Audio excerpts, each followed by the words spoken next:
Careful, de Edith Wharton. Primera parte. 1. Deberías comprarla, dijo mi anfitrión.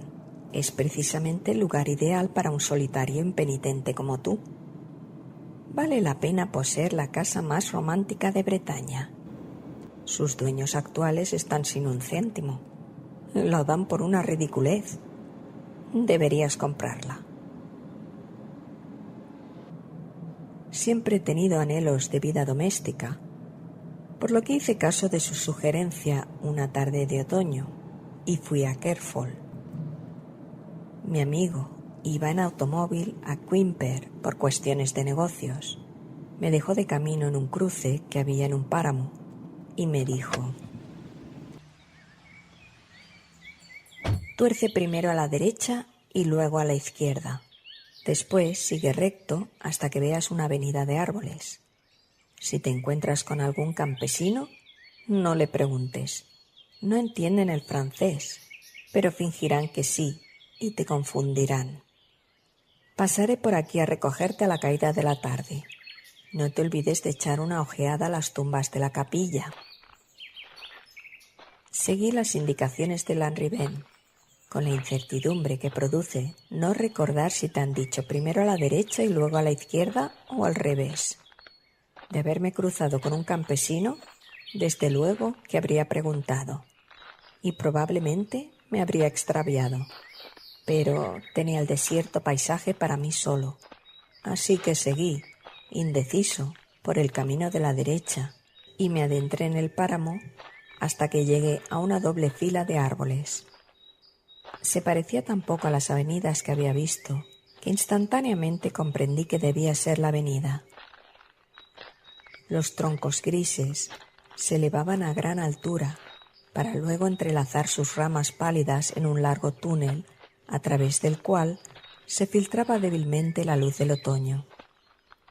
Sé el nombre de la mayoría de los árboles, pero hasta hoy no he podido determinar qué clase de árboles eran. Tenían la alta curva de los olmos, la delgadez de los álamos, el color ceniciento de los olivos bajo un cielo lluvioso, y se extendían ante mí una media milla o más sin una sola interrupción en el túnel que formaban. Si he visto alguna vez una avenida que inequívocamente llevaba a algún lugar, esa era la de Careful. El corazón me palpitó un poco cuando me adentré por ella. Poco después terminaron los árboles. Entre el muro y yo había un espacio abierto cubierto de hierba, con otros paseos grises que arrancaban de allí.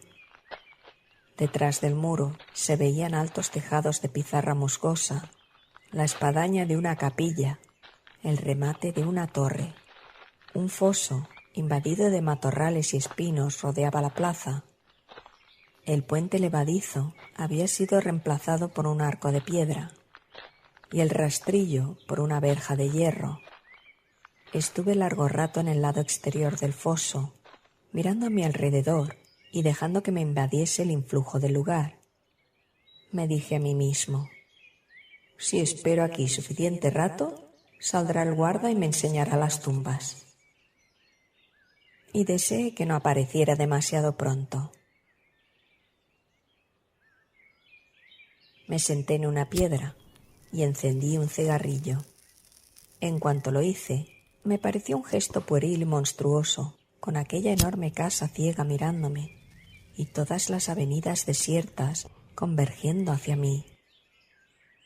Puede que fuera la profundidad del silencio lo que hizo sentirme tan consciente de mi gesto. El rascado de la cerilla sonó tan fuerte como el chirrido de un freno, y casi me pareció oírla caer cuando la arrojé a la hierba. Pero no fue más que eso, una sensación de inoportunidad, de pequeñez, de desafío inútil lo de sentarme allí a echar bocanadas de humo a la cara del pasado. No sabía nada de la historia de Kerfol. Acababa de llegar a Bretaña y Lanrivain no me había mencionado nunca este nombre hasta la víspera. Pero uno no podía contemplar aquella mole sin sentir en ella una larga acumulación de historia. ¿Qué clase de historia? Es algo que no estaba preparado para adivinar. Quizá era solo el peso de muchas vidas y muertes asociadas que confiere la solemnidad a las casas antiguas, pero el aspecto de Kerfol sugería algo más. Una perspectiva de recuerdos severos y crueles que se prolongan como sus propias avenidas grises hacia una oscuridad borrosa. Desde luego, ninguna casa señalaba una ruptura más completa y definitiva con el presente. Tal como alzaba al cielo sus tejados y sus hastiales orgullosos, habría podido ser su propio monumento funerario. ¿Y las tumbas de la capilla? El lugar entero es una tumba, pensé. Cada vez deseaba más que no saliese el guarda. Los detalles del entorno, aunque sorprendentes, parecían triviales comparados con el impresionante conjunto, y lo único que quería era seguir sentado allí y dejar que me penetrase el peso de su silencio. «Es el lugar ideal para ti», había dicho Lanrivain, y me sentí abrumado ante la casi blasfema frivolidad que ningún ser viviente sugiriese que Kerfol fuera el lugar para él. ¿Es posible que alguien no pueda ver?, me iba a preguntar. No acabé el pensamiento. Lo que yo quería decir era inefable. Me levanté y me acerqué a la entrada. Empezaba a desear saber más, no ver más. Ahora estaba seguro de que no era una cuestión de ver, sino de sentir más, sentir todo lo que el lugar tenía que comunicar. Pero para entrar habrá que llamar al guarda, pensé con renuencia y vacilé. Finalmente crucé el puente y probé a abrir la verja. Cedió y me adentré en el túnel que formaba el espesor de Chemin de Robe, y me adentré en el túnel que formaba el espesor de la pasarela. En el otro extremo habían puesto una barrera de madera que cruzaba el acceso y más allá se veía el patio cerrado por la noble arquitectura.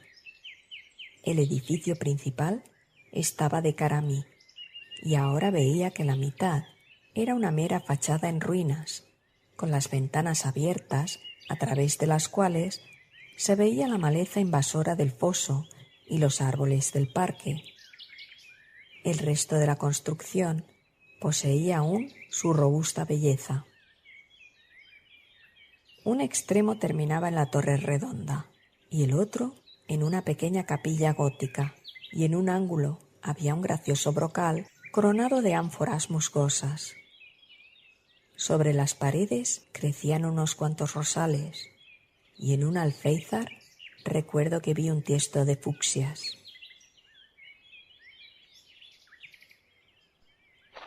Mi sensación de una presión de lo invisible empezó a ceder ante mi interés arquitectónico. El edificio era tan hermoso que me dieron ganas de explorarlo por el simple placer de hacerlo. Inspeccioné el patio, preguntándome en qué rincón se alojaría el guarda. Luego empujé la barrera y entré, y nada más entrar, un perro me cortó el paso. Era un perrito tan precioso que por un instante me hizo olvidar el espléndido lugar que defendía. No estaba seguro de su raza en aquel momento, pero después me he enterado que era un pequinés, de una rara variedad llamada Sleep Dog. Era muy pequeño y de color marrón dorado, con grandes ojos castaños y cuello rizado. Parecía un gran crisantemo leonado. Me dije, estos animalitos no paran de brincar y de ladrar, así que no tardará ni un minuto en salir alguien. El animal se plantó delante de mí, deteniéndome, casi amenazándome. Había enfado en sus ojos castaños, pero no dio ni un solo ladrido, ni se me acercó más. Al contrario, al avanzar yo, fue retrocediendo poco a poco, y observé que otro perro, de raza indeterminada, peludo y de varios colores, había salido cojeando de una pata. Ahora se va a armar una buena, pensé. En ese mismo instante, un tercer perro, cruzado de blanco y de pelaje largo, salió sigilosamente de una entrada y se unió a los otros. Los tres se quedaron mirándome con ojos graves, pero no profirieron ni un solo ladrido. Al avanzar yo, retrocedieron con sus patas afelpadas, sin dejar de vigilarme. De un momento a otro cargarán contra mis tobillos, pensé. No estaba alarmado, ya que no eran grandes ni temibles, pero me dejaron deambular a mi gusto por el patio, siguiéndome a poca distancia, siempre la misma, y siempre con los ojos fijos en mí. Después me asomé a la fachada en ruinas y vi que en una de sus ventanas sin marco había otro perro, un pointer blanco con una oreja marrón. Era un perro viejo y serio, con mucha más experiencia que los otros, y parecía observarme con profunda atención. A ese sí que lo voy a oír, me dije a mí mismo. Pero siguió en el vano de la ventana, frente a los árboles del parque, vigilándome sin moverse. Yo lo miré un instante para ver si se enfadaba al sentirse observado. Entre nosotros se interponía la mitad de la anchura del patio y nos miramos mutuamente en silencio desde esa distancia. No se movió, así que finalmente di media vuelta. Detrás de mí descubrí al resto del grupo, con un recién llegado que se les había unido. Un pequeño lebrel negro, con ojos de color ágata pálido. Tiritaba un poco, y su expresión era más medrosa que la de los otros. Observé que se mantenía un poco más atrás que el resto, y seguían sin emitir un solo ladrido. Estuve por lo menos 5 minutos con el círculo a mi alrededor, esperando, porque parecían estar esperando. Por último, me acerqué al perrito castaño dorado y me incliné para acariciarlo. Al hacerlo, me oí a mí mismo soltar una risita nerviosa. El perrito no se sobresaltó, ni gruñó, ni apartó los ojos de mí. Simplemente retrocedió como una yarda. Luego se detuvo y siguió mirándome. «Bueno, vete al diablo», exclamé, y crucé el patio en dirección al pozo. Al echar a andar, los perros se dispersaron y se refugiaron en distintos rincones del patio. Examiné las urnas que adornaban el pozo. Traté de abrir 1 o 2 puertas cerradas y miré de arriba abajo la muda fachada.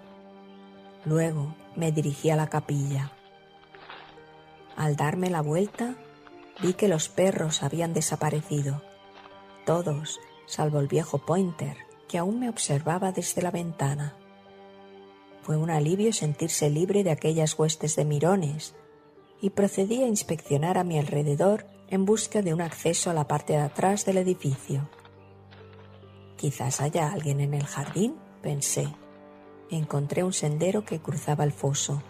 Trepé a un muro, asfixiado por las zarzas, y entré en el jardín.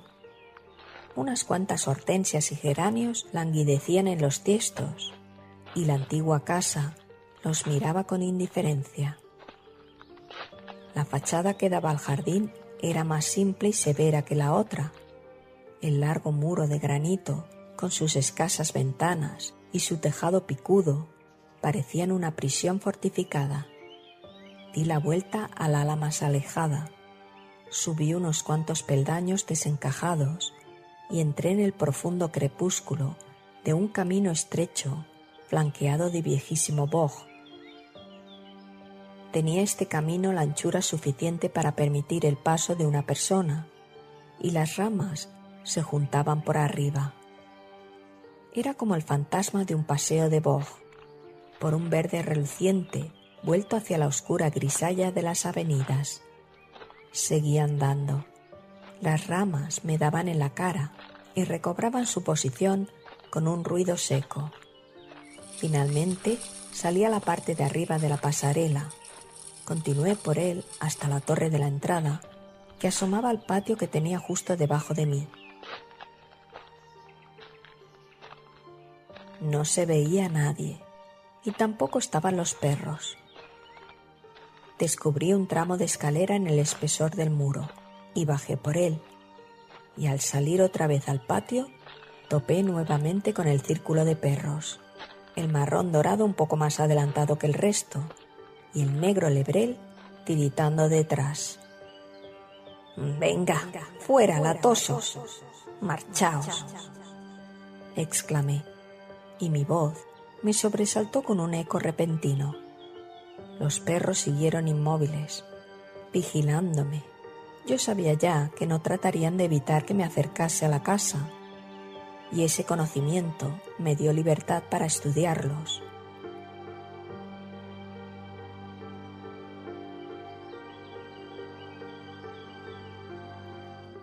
Tenía la sensación de que debían estar terriblemente acobardados para ser tan silenciosos y pasivos, pero no tenían aspecto de hambrientos ni de recibir maltrato. Tenían el pelaje suave y no se les veía flacos, aparte del lebrel tembloroso. Era más como si hubiesen vivido mucho tiempo con gente que no les hablaba ni los miraba, como si el silencio del lugar hubiese ido entorpeciendo gradualmente sus naturalezas bulliciosas e inquisitivas. Y esta extraña pasividad, este cansancio casi humano, me parecía más triste que la miseria de los animales famélicos y apaleados. Me habría gustado haberlos cogido un minuto, haberlos divertido con algún juego o alguna carrera, pero cuanto más miraba sus ojos fijos y cansados, más absurda me parecía la idea. Con las ventanas de la casa asomadas hacia nosotros, ¿cómo podía yo pensar en algo así? Los perros lo sabían mejor. Ellos sabían lo que la casa consentiría y lo que no. Incluso imaginé que sabían lo que me pasaba por la cabeza y me compadecían por mi frivolidad. Pero incluso ese sentimiento les llegaba probablemente a través de una espesa niebla de indiferencia. Me daba la sensación de que su distancia respecto a mí no era nada comparada con lo lejos que me sentía yo de ellos.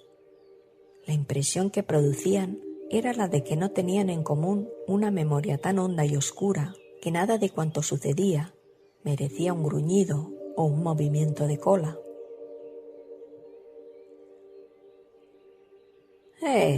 Exclamé de repente, dirigiéndome al silencioso grupo. ¿Sabéis lo que parecéis?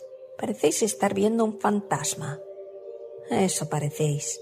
Me pregunto si no habrá alguno por aquí que no ve nadie más que vosotros.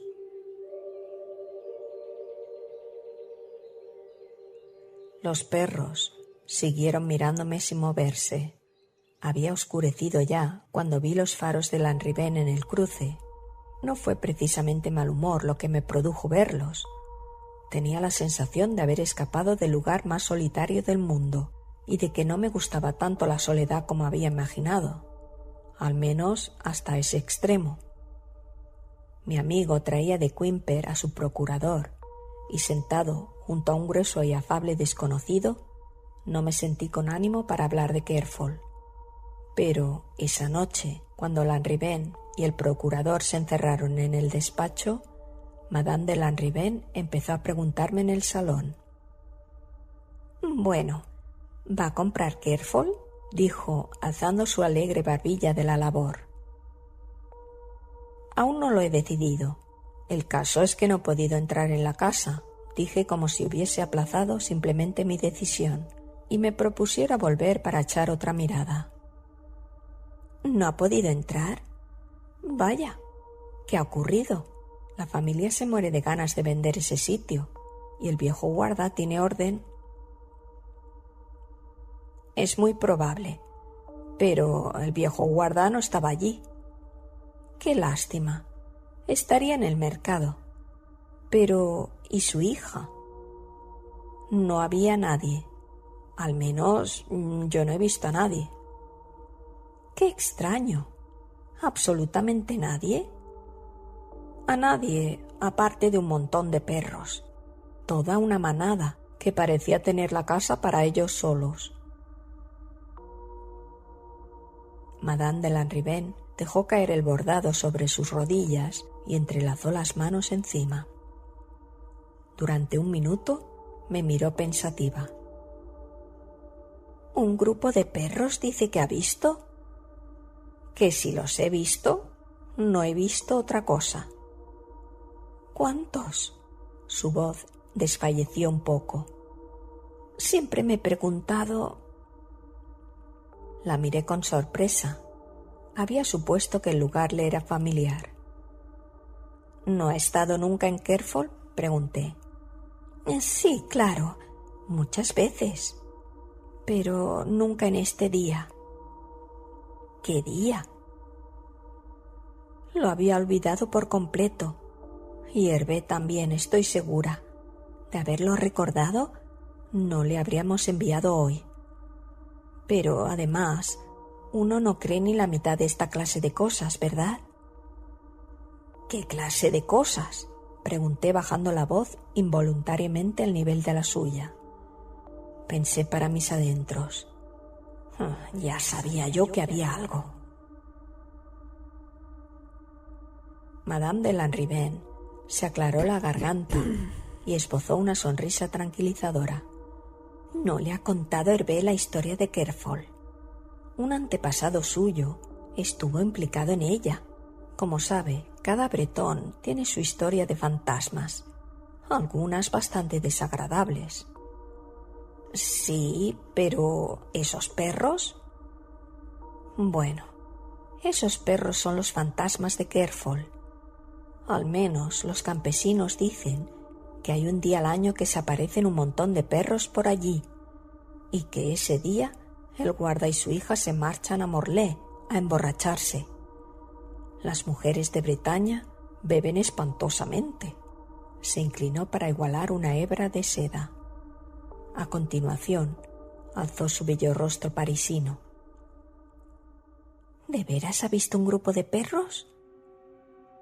No hay ninguno en Kerfol.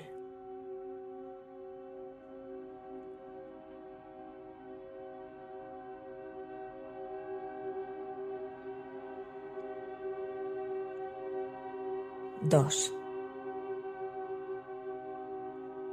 Lanrivain, al día siguiente, buscó un gastado volumen en piel del último estante de su biblioteca. Sí, aquí está.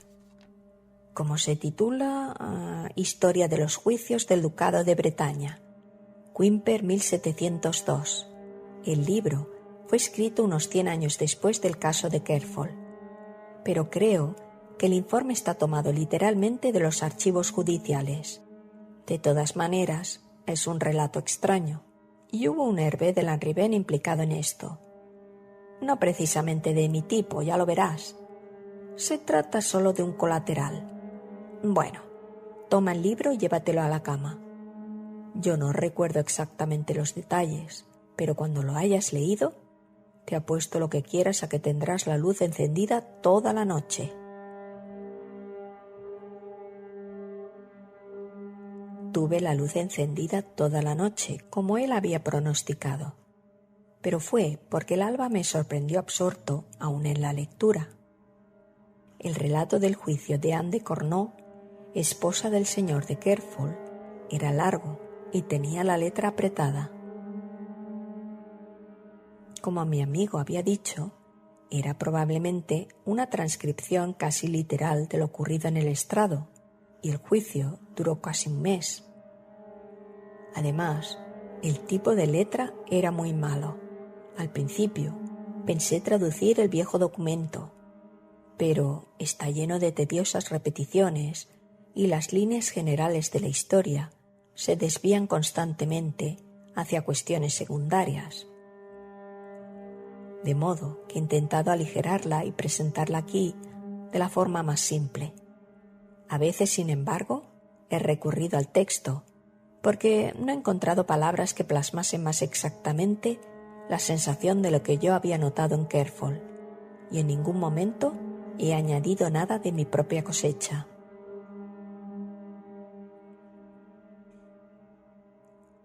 Tres.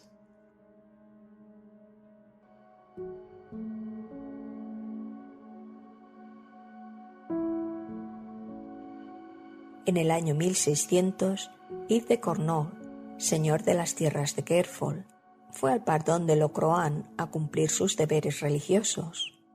Era un noble rico y poderoso que contaba entonces 62 años, aunque sano y robusto, buen jinete y cazador y hombre piadoso. Así lo atestiguan todos sus vecinos. Físicamente era bajo y ancho, de rostro moreno, piernas ligeramente torcidas de montar a caballo, nariz ganchuda, manos anchas y cubiertas de un vello negro. Se había casado joven y había perdido a su esposa y a su hijo poco después, y desde entonces había vivido en Kerfol. 2 veces al año iba a Morlaix, donde tenía una preciosa casa junto al río, y pasaba allí de 1 semana a 10 días, y ocasionalmente se desplazaba a Rennes para resolver asuntos. Hubo testigos que declararon que durante estas ausencias llevaba una vida distinta de la que se le conocía en Kerfol, donde se ocupaba personalmente de su hacienda, oía misa diariamente y se distraía con la caza del jabalí y las aves acuáticas. Pero esos rumores no son particularmente importantes, y es cierto que entre los vecinos de su propia clase pasaba por hombre rígido y hasta austero, observador de las obligaciones religiosas y estricto consigo mismo. No existía ningún rumor de que se permitiese familiaridades con las mujeres de sus posesiones, pese a que en aquel tiempo la nobleza era muy atrevida con sus campesinos. Algunos decían que jamás había mirado a una mujer desde la muerte de su esposa, pero estas son cosas difíciles de demostrar, y los testimonios a ese respecto no tenían mucha validez.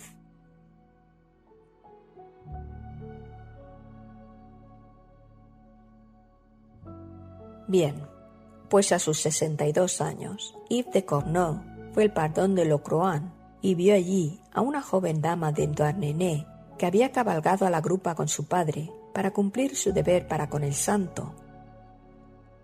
Se llamaba Anne de Barrigan y procedía de un buen linaje bretón, aunque mucho menos grande y poderoso que el de Yves de Cornault. Además, el padre había dilapidado su fortuna en las cartas y vivía casi como un labriego en su pequeña y granítica mansión de los páramos.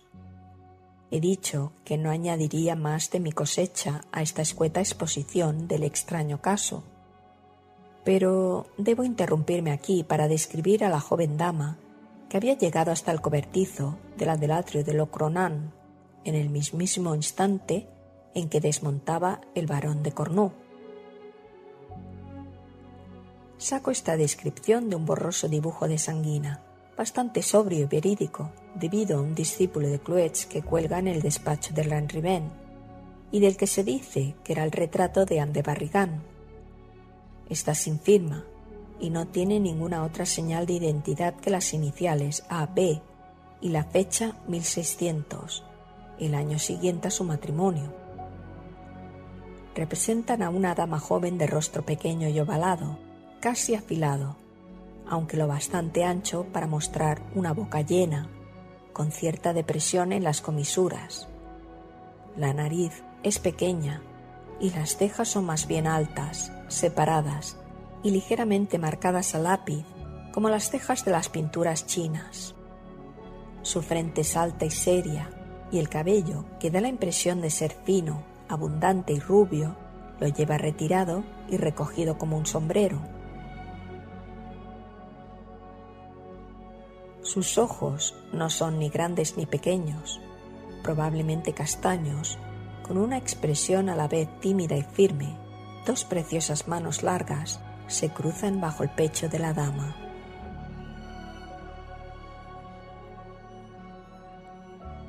El capellán de Kerfol y otros testigos declararon que cuando el varón regresó de Locroan, saltó del caballo, ordenó que se le ensillase otro inmediatamente, pidió a un joven paje que fuese con él y partió esa misma tarde hacia el sur. Su administrador lo siguió a la mañana siguiente con cofres cargados sobre un par de mulas. A la semana siguiente, Yves de Cornault regresó a Kerfol, mandó llamar a sus vasallos y renteros y les dijo que iba a casarse en el día de Todos los Santos con Anne de Barrigan de Douarnenez, y en el día de Todos los Santos se celebró la boda.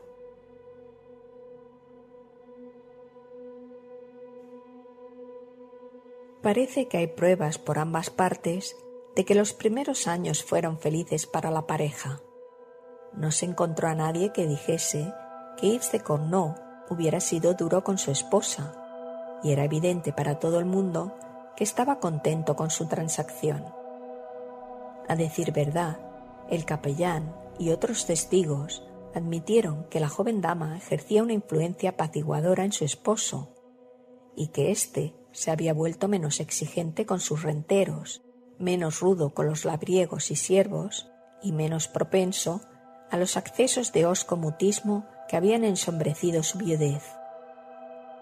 En cuanto a su esposa, la única queja que sus campeones pudieron aducir en su favor fue que Kerfol era un lugar solitario y que cuando su esposo se marchaba por necesidad de sus asuntos en Rennes o Morlaix, ciudades a las que nunca la llevó a ella, solo le consentía pasear sin compañía por el parque. Pero nadie afirmó que no fuese feliz, aunque una sirvienta dijo que la había sorprendido llorando y la había oído decir que era una mujer maldita por no tener un hijo y que no había en el mundo nada que pudiera llamar suyo. Pero este era un sentimiento bastante natural en una esposa ligada a su esposo, y ciertamente debió de suponer una gran frustración para Yves de Cornault que no le diera hijos. Sin embargo, jamás le hizo sentir su esterilidad como un reproche. Ella misma lo admite en su declaración, sino que parecía tratar de que lo olvidase, colmándola de regalos y favores. Aunque era rico, no fue jamás liberal, pero nada era demasiado delicado para su esposa en lo que se refería a sedas, joyas, lino o cualquier otra cosa que ella deseara.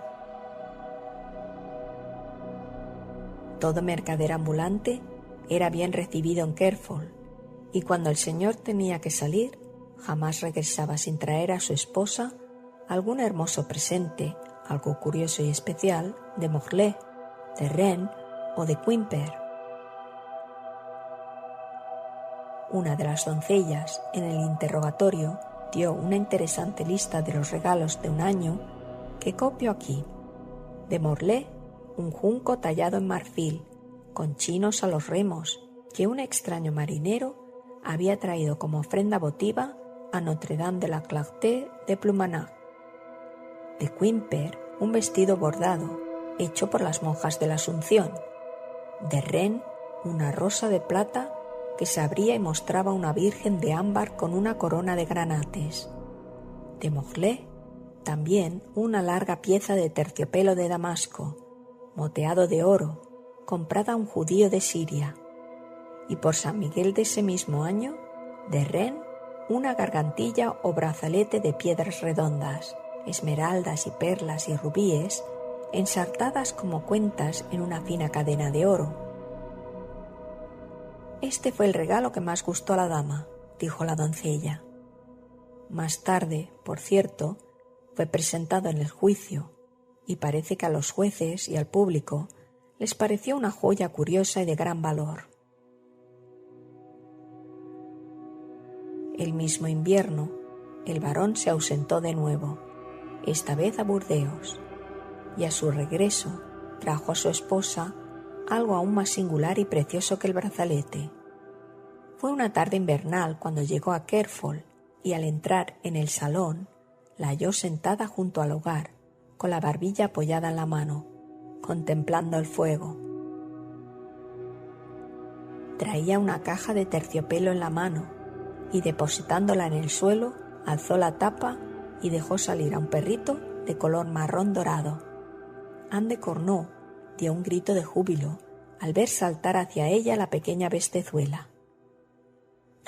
«¡Parece un pájaro o una mariposa!», exclamó al cogerlo, y el perro le puso las patitas en los hombros y la miró con ojos como de cristiano. Después de eso, jamás volvió a tenerlo lejos de su vista, y lo mimaba y le hablaba como si fuera un niño. Y efectivamente, fue lo más cercano a un niño que llegó a conocer. Yves de Cornault se alegró muchísimo de su compra. El perro lo había traído un marinero de un mercante indooriental, el cual se lo había comprado a un peregrino en un bazar de Jaffa, quien lo había robado a la esposa de un noble chino, cosa perfectamente permisible, ya que el peregrino era cristiano y el noble un pagano predestinado al fuego del infierno.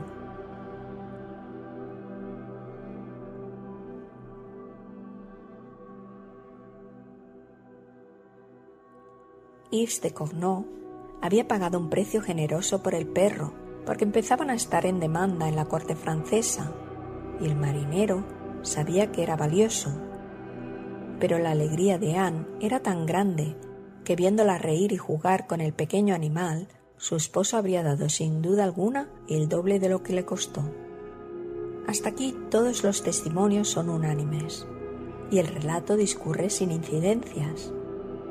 Pero ahora su curso se hace difícil. Trataré de atenerme lo más posible a las próximas declaraciones de Anne, aunque hacia el final, pobre criatura. Bien, retrocedamos. Al año siguiente de llegar el perrito marrón a Kerfol, una noche de invierno, Yves de Cornault fue encontrado muerto en lo alto de la escalera que bajaba de las habitaciones de su esposa a una puerta que daba acceso al patio. Fue su esposa quien lo encontró y dio la alarma, tan fuera de sí, pobre desdichada, tan presa de miedo y horror, dado que estaba toda manchada con su sangre, que al principio la excitada servidumbre no pudo entender lo que decía y creían que se había vuelto loca de repente. Pero allí, efectivamente, en lo alto de la escalera, estaba el esposo, como una piedra, con la cabeza en el borde y la sangre de las heridas goteando en el peldaño que tenía debajo. Le habían arañado y herido la cara y el cuello como unas armas singularmente puntiagudas, y en una de sus piernas tenía un profundo desgarrón que le había cortado la arteria, lo que probablemente le había causado la muerte. Pero, ¿cómo había llegado allí? ¿Y quién lo había asesinado?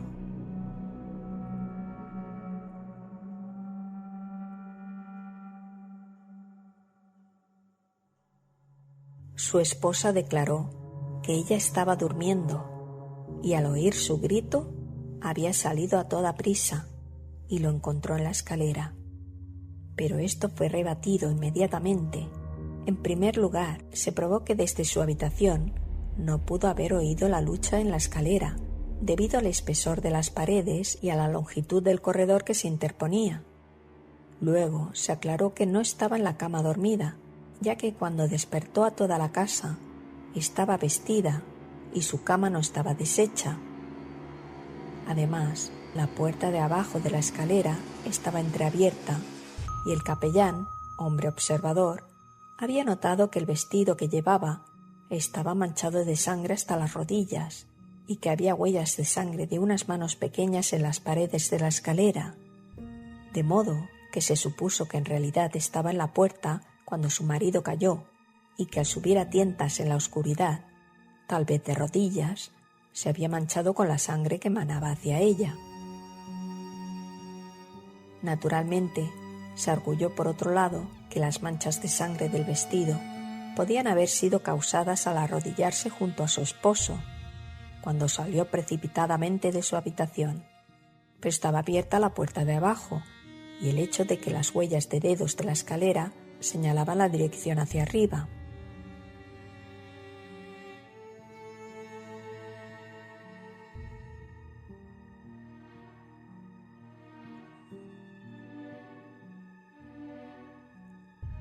La acusada mantuvo su declaración los 2 primeros días, a pesar de su improbabilidad, pero al tercero le llegó la noticia de que Hervé de Lanrivain, joven noble de la vecindad, había sido detenido por complicidad en el crimen.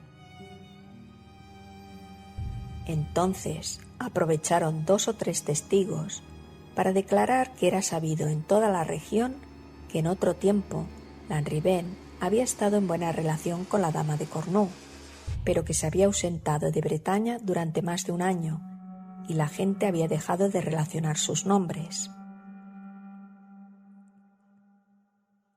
Las personas que declararon esto no gozaban de una buena reputación. Una de ellas era una vieja recogedora de hierbas, sospechosa de brujería. Otra, un clérigo borracho de la parroquia vecina. Y la tercera, un pastor medio chiflado, al que se le podía hacer decir cualquier cosa. Era evidente que el proceso no era totalmente satisfactorio sobre este particular y que habrían deseado encontrar una prueba más sólida sobre la complicidad de Lanrivain que las disposiciones de la recogedora de hierbas, quien juraba haberlo visto trepar por el muro del parque la noche del asesinato. Una manera de completar pruebas fragmentarias en aquellos tiempos consistía en ejercer alguna clase de presión, moral o física, sobre la persona acusada. No está claro a qué clase de presión sometieron a Anne de Cornú, pero al tercer día, cuando fue llevada ante el tribunal, parecía débil e incoherente, y tras instarla a que se sosegase y dijese la verdad, por su honor y por las llagas del Santísimo Redentor, confesó que, efectivamente, había bajado la escalera para hablar con Hervé de Lanrivain, quien lo negó todo, y de allí le había sorprendido el ruido de la caída de su esposo. Esta estaba mejor, y el fiscal se frotó las manos de satisfacción.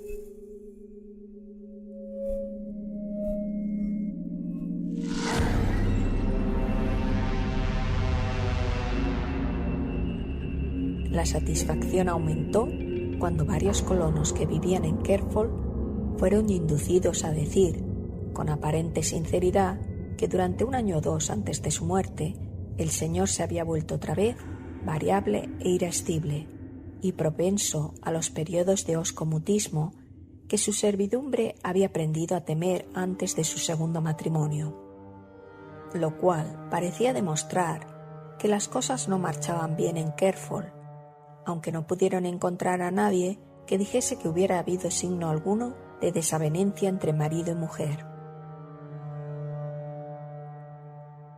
Anne de Cornú, al ser interrogada sobre el motivo por el que bajó de noche a abrirle la puerta a Hervé de Lanrivain, dio una respuesta que debió de hacer sonreír al tribunal. Dijo que porque estaba sola y quería hablar con el joven. ¿Era esa la única razón?, le preguntaron, y contestó: sí, por la cruz que hay sobre las cabezas de vuestras señorías. Pero, ¿por qué a medianoche?, preguntó el tribunal. Porque no podía verlo de ninguna otra manera. Imagino el intercambio de miradas sobre los cuellos de armiño debajo del crucifijo. Anne de Cornú, interrogada más tarde, dijo que su vida de casada había sido extremadamente solitaria. Desolada fue la palabra que empleó. Era cierto que su esposo le hablaba raramente con aspereza, pero había días en que no le dirigía la palabra.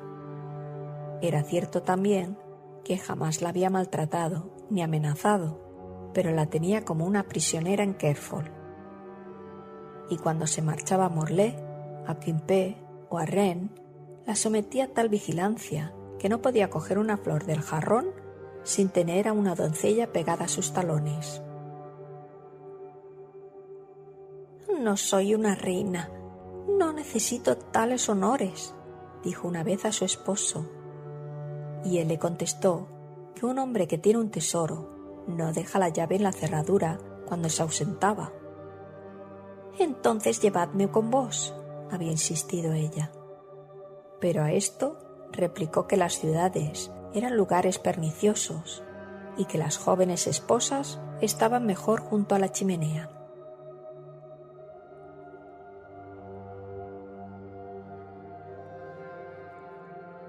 «¿Pero qué queríais decirle a Hervé de Lanrivain?», preguntó el tribunal. Y ella contestó: «Quería pedirle que me llevase con él». «Ah, confesáis que bajasteis a abrirle con intenciones adúlteras». «No». «Entonces, ¿por qué queríais pedirle que os llevase con él?». «Porque temía por mi vida». «¿De quién teníais miedo?». «De mi esposo». «¿Por qué teníais miedo de vuestro esposo?». «Porque había estrangulado a mi perrito».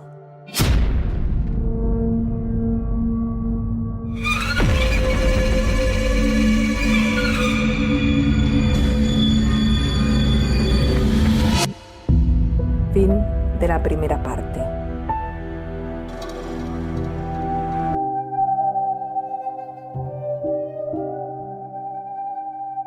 Espero que este relato os vaya enganchando. La semana que viene, el sábado, si no se me complican las cosas como siempre, tendremos el desenlace de esta historia de fantasmas perrunos de Eddie Wharton, con un breve comentario.